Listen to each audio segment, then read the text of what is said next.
హైదరాబాద్ లో జరగబోయే మనీ మంత్ర money manifestation classes కి ఇప్పుడే కాల్ చేసి రిజిస్టర్ అవ్వండి. నమస్తే రమ్మగారు. నమస్తే జయ. గుండు భీమన్న సిరీస్ చేస్తున్నాం రమ్మగారు. ఒక ముసలి బిచ్చగాడు దొరికాడు భీమన్నకి. ఆయన సాధువుగా భావించేశాడు. కుర్రాడు ఏం చేశాడు, ఈయన మహాసాధువు, ఈయన దగ్గర నేను చాలా నేర్చుకున్నాను, నీ భీమన్నని అంటించాడు. అక్కడి నుంచి భీమన్న చెప్పాడనమాట కుర్రాడు, ఇవాళ నుంచి వీడు సేవ చేస్తాడు గురువు మీకు అని. సరే ఆయన అన్నాడు బిచ్చగాడు, మన దగ్గర సేవ చాలా సింపుల్ నాయనా, ఏమీ లేదు, మనకు కొన్ని సామాన్లు ఉన్నాయి, సామాన్లు జాగ్రత్తగా చూసుకో, తర్వాత నన్ను కర్ర పుచ్చుకుని నడిపిస్తే చాలు. ఒక కర్ర ఉంది, ఆ కర్రకి అవతల చివరో కొంకి యువతల చివరో కొంకి ఉన్నాయి, వెనకాల కొంకి ఆయన పట్టుకుంటాడు, ముందు కొంకి నడిచేవాడు పట్టుకోవాలన్నమాట. ఓహో. అక్కడి నుంచి సామాన్లు ఏమున్నాయి, తట్ట బుట్ట, చెంబు తపేల, తర్వాత ఏమో లోట గరిట కర్ర, అవే సామాన్లు. తర్వాత నువ్వు నడిచేటప్పుడు నువ్వు మధ్యలో ఆగక్కర్లా, నీళ్లుంటే నీళ్లు గురు అని చెప్పాలి, రాయి ఉంటే రాయి అని చెప్పు, నువ్వు నా కోసం ఆగక్కర్లా, నా చేయి పుచ్చుకుని నడిపించక్కర్లా, నువ్వు నీళ్ళని చెప్తే నేను నీళ్ళలో ఎలా నడవాలో నాకు తెలుసు అన్నాడు. బాగుందిగా. సరే వీటి సామాన్లన్నీ చూసుకున్నాడు, తట్ట బుట్ట ఉన్నాయి, తర్వాత చెంబు తపేలా ఉంది, లోట గరిట ఉన్నాయి, కర్ర ఏమో ఆయన చేతిలో ఉంది. సరే ఈ సంచి ఈ బుట్ట ఎత్తి నెత్తి మీద పెట్టుకుని ఆయన కర్ర పుచ్చుకుని నడవటం మొదలెట్టాడు. వెనకాల కర్ర ఆయన పుచ్చుకున్నాడు, నడిచొస్తుంటే మధ్యలో ఆగాడు. ఎందుకు ఆయన ఆగక్కర్లేదని చెప్పే కదంటే, నీళ్లు గురువు అన్నాడు. నీళ్ళ? సరే నీళ్ళల్లో ఎవరైనా నడుస్తున్నారా అని అడిగాడు బిచ్చగాడు. అడిగితే ఆవులు నడుస్తున్నాయి గురు అని చెప్పాడు. సరే అయితే మనకంటే ఆవులు నడుస్తున్నాయి అంటే అవి మునగవన్నమాట. బిచ్చగాడి తెలివితేటలు కళ్ళు లేని వాళ్ళు అందులకి భగవంతుడు ఒక తెలివి పెడతాడు. ఆవులు నడిచి అవతలకి వెళ్ళిపోతున్నాయి అంటే మనం కూడా నడిచి వెళ్ళిపోగలం, ముందు ఎలాగో వాడు పట్టుకుంటాడు. అక్కడి నుంచి సరేనన్నాడు. ఆ వెనకాల ఆయన కర్ర పుచ్చుకున్నాడుగా, వీడు నడుచుకుంటూ పోయాడు నీళ్ళలోకి. ఇద్దరు నీళ్ళల్లో నడుస్తుంటే ఏమైంది, వీడికి భీమన్న కాలికి ఒక రాయి తగిలింది. రాయి గురు అన్నాడు కానీ ఏం చేశాడు, దబిక్కని ముందుకు పడ్డాడు. ఓహోహో. బుట్ట వీడి ఎత్తి మీదే ఉంది కానీ వీడు కర్ర వదిలి పెట్ట నీళ్ళలో పడంగానే ఆ కొంకితో లాగబడి ఆ బిచ్చగాడికి వస్తాను నీళ్ళలో పడిపోయాడు. ముందు పడితే ముందు వాడు పడిపోయాడు అనుకో, వీడిని పట్టుకుని ఉన్న వెనకవాడు ఆటోమేటిక్గా పడిపోతాడు. వీడు కంగారు పడి లేచాడు, లేచి బుట్ట తట్ట మళ్ళీ అన్ని సరి చూసుకుని సామాన్లు ఎత్తి మీద పెట్టుకున్నాడు, కొంకి పుచ్చుకున్నాడు, కర్ర పుచ్చుకున్నాడు. కర్ర వెనకాల బిచ్చగాడు లేడనే విషయం చూసుకోలేదు. ఈ బిచ్చగాడు నీటి ప్రవాహానికి కొట్టుకుపోయాడు. ఆయన నీళ్ళలో పడ్డాడు. కళ్ళు కనపడితే వేరే వ్యవహారము, పైగా ఆదాహట్న నీటిలో పడేసరికల్లా ఏమవుతుంది, కంగారు వస్తుంది. నీళ్లు లోతు లేవు, మనం నడవగలిగేంత ఉన్నాయి అనేది చూసిన వాడి వ్యవహారం వేరు, చూడలేని వాడి వ్యవహారం వేరు. పాపం ఆయన ప్రవాహానికి ఓ పక్క కొట్టుకుపోయాడు, చిన్న నీరు కాలవది. ఈయన వీడేం చేశాడు, ఈ కర్ర పుచ్చుకుని వెనకాల మనిషి ఉన్నాడు అనుకుని నడుచుకుంటూ వచ్చేసి చూసేసరికల్లా ఏమైంది, వెనకాల ఎవరో పట్టుకున్నారు. ఈ సంచి వీడు కింద పడ్డాడు కదా, బుట్ట పడేసరికల్లా బిచ్చగాడి వెనకాల ఆయన సంఖకి ఒక జోలు ఉంది బిచ్చగాడికి. ఆ బిచ్చగాడు పడిపోయాడు కదా, దీనికి ఒక కొంకి ఉందిగా కర్రకి, ఆ కొంకికి తగులుకుని ఉంది. అందులోకి ఈ నీళ్ళలో పడేసరికల్లా ఓ పాము కాసిన చేపలు పడ్డాయి ఆ సంచిలో. వీడేం చేశాడు, గట్టిగా పుచ్చుకున్నాడు కదా ఆ కొంకిని. ఆ కొంకి పట్టుకుని సంచిని మెలిపెట్టి పట్టుకునే సందట్లో ఏమైంది, ఈ సర్పం కాస్త ఆ కొంకి మెలికలో పడింది దాని తల. అది పైకి రాబోయింది. వీళ్ళు లేచి లేవదీసి ఆ కర్ర మెలిపెట్టి పుచ్చుకునేటప్పుడు ఆయన పుచ్చుకోలేడు, ఆయన గుడ్డివాడు అనే ఇంగితం లేదు, వీడు బ్రెయిన్ తక్కువవాడు కదా. ఆ మెలికలో పడి పాము ఇట్లా పడగెత్తింది, ఆ మెడ పట్టేసేసింది, అది అట్లాగే చచ్చిపోయింది. ఓహో. వీడు ముందుకెళ్ళేసరికల్లా ఈ కాలువ దాటేశాడు, ఊళ్ళోకి అడుగు పెట్టాడు. కాలువ దాటగానే ఊరుంది. జనాలందరూ చూస్తున్నారు వీడిని, తట్టబుట్ట నీళ్లతో తడిసిపోయి ఉన్నవాడు వీడు వెనకాల ఒక కర్ర పుచ్చుకుని నడుస్తున్నాడు. ఆ కర్రకున్న కొంకికి పాము ఉంది. జనాలంతా వాడికేసో చూస్తారు, ఏమిట్రా పామును మోసుకొస్తున్నావు, ఏరా అమ్మో పాము అని కొంతమంది అరిచారు. ఏం మోసుకొస్తున్నావురా అని కొంతమంది అడిగారు. మా గురువుగారండి అన్నాడు.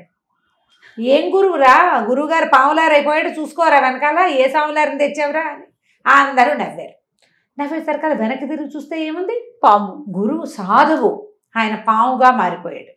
ఓహో, అంతేగా. అయ్యో గురువుగారు పాముగా మారిపోయాడు, ఇదేమిటి ఇలా అయిందని ఆ సంచి తీస్తే సంచిలోంచి చేపలు ఎగరబడ్డాయి. ఏం చేయాలో తెలియలే. సరే ఇంకేం చేస్తాడు, ఆ పాముని తీసి బయట పారేశారు. చుట్టుపక్కల వాళ్ళని వాడిని భయపడతాడేమోనని తీసి పారేశారు.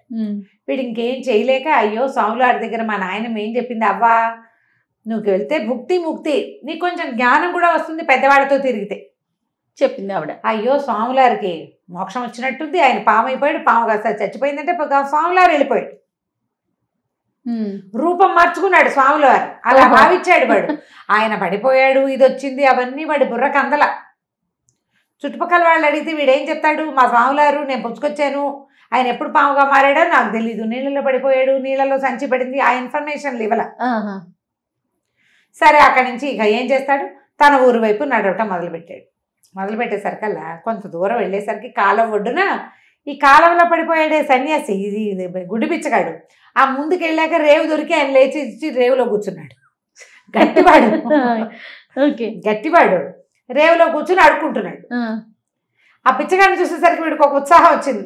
గురు అని పరిగెత్తుకుంటూ వచ్చి, ఇదిగోండి తట్టా బుట్ట, చెంపు తప్పేలా, లోటా గరిటె కర్రాను, ఇదిగోండి అన్నాడు. అనేసరికల్లా ఏమి గట్టిగా పోట్టాడే, దొంగ వెధవా, నన్ను నీళ్ళలో దోసేసి ఇప్పుడు మళ్ళీ నా సేవ చేయడానికి నా వెనకాల తయారవా, నా సామాన్లు అక్కడ పెట్టు అని అరిచి కేకలేశాడు. వీడికి ఇంకా సేవ చేయించుకోడు. ఏం చేస్తాడు భీమన్న, సరే ఇంకేం చేస్తాము, ఆ తట్టా బుట్ట అక్కడ పెట్టి మళ్ళీ నాయనమ్మ దగ్గరికి పోయాడు, వాళ్ళ అవ్వ దగ్గరికి.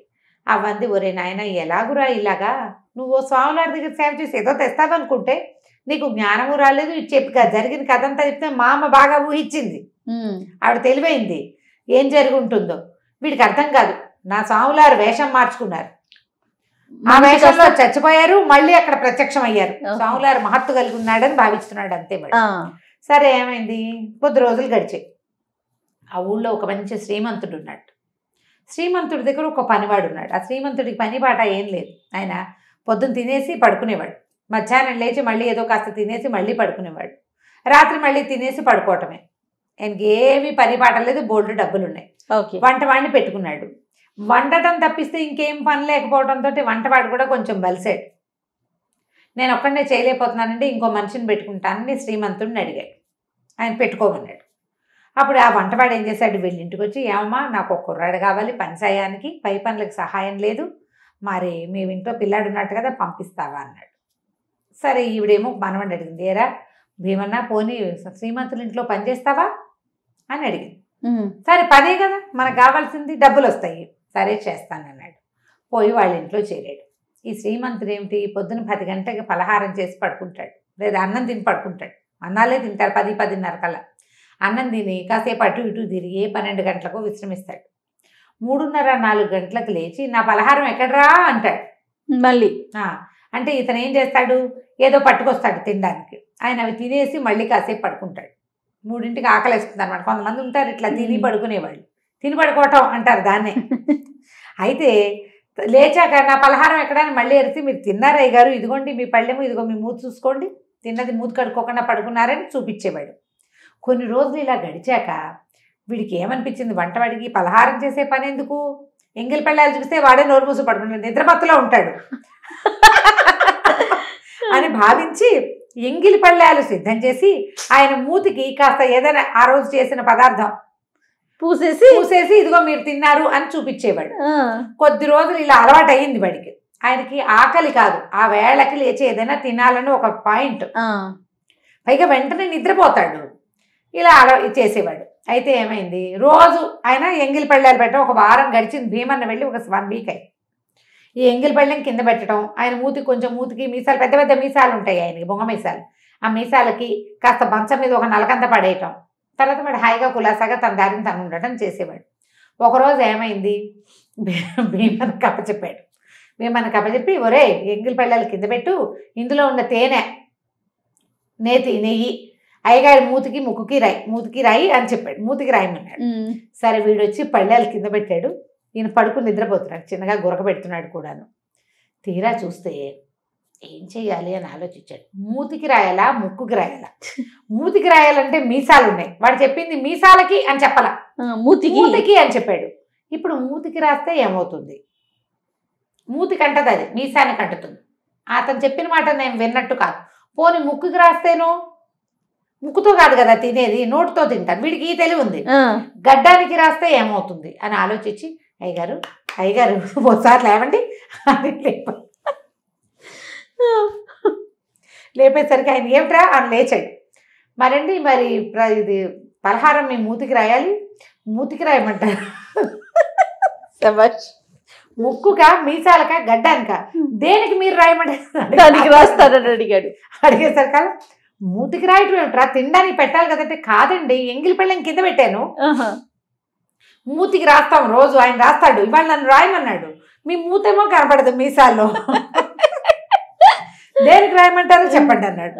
అనగానే ఆయనకు ఒక క్షణం, ఏమిట్రా ఏం పెట్టావు కింద అన్నాడు. ఎంగిలి పెళ్ళం కింద పెట్టానండి నేను. అయితే నేను తినలేదుట్రా అన్నాడు. మీరు తినలేదండి, రోజు అలాగే పెడుతున్నాము, ఇవాళ కూడా నేను పెట్టడానికి పట్టుకొచ్చాను, సందేహం వచ్చింది అడగాలి కదా, చూడండి మరి సందేహం గురించి చేసుకోవద్దు, అందుకని మిమ్మల్ని లేపడితే మీరు చెప్తే మూతికి రాయమంటారు, మీసానికి రాయమంటారు, ముక్కుకో గడ్డానికో రాయమంటే అక్కడ రాస్తారండి అన్నాడు. అనగానే ఆయనకి వెంటనే తన వంటవాడు చేస్తున్న మోసం అర్థమైపోయింది. అక్కడి నుంచి ఆశ్చర్యగా అని లేచి ముందు వంటవాడిని చెడామడా రెండు కొట్టాడు. వంటవాడికి ఎవరు లోకువా, భీమన్న లోకువా, అంతే కదా. వారం రోజులు పనిచేసిన జీతం ఇవ్వకుండా 2 దెబ్బలు కొట్టి, వెదవా నా జీవిక పాడు చేసేసావు నీ వల్ల అని కొట్టి తరిమేశాడు. మళ్ళీ భీమన్న యథాప్రకారం అవ దగ్గరికి వచ్చాడు. ఇప్పుడు సందేహ నివృత్తి అయిపోయింది.